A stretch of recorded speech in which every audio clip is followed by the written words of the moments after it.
சகோதர சகோதரிகளை இன்றைக்கி நம்ம பார்க்க போது அப்பக்கோவத்தலை. இது அப்பக்கோவத்தலைன்னு சொல்லுவாங்க.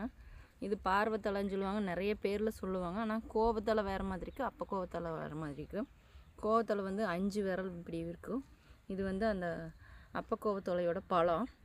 அது இல்லாமல் இதில் வந்து அடியில் கிழங்கு இருக்கும். இவ்வளோ சின்ன சின்ன கிழங்கு இருக்கும். இப்போ பார்த்திங்கன்னா இது இருக்குது. இந்த அப்பக்கோவத்தலை எப்படி இருக்குன்னா நீர்ச்சத்து அதிகமாக இருக்குது.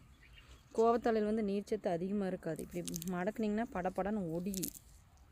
ஆனால் கோவத்தலை அந்த மாதிரி இருக்காது. இது எதுக்கெல்லாம் பயன்படுத்துகிறாங்கன்னா குழந்தைகளுக்கு இதை அரைச்சி உடம்பு ஃபுல்லாக தேய்ப்பாங்க.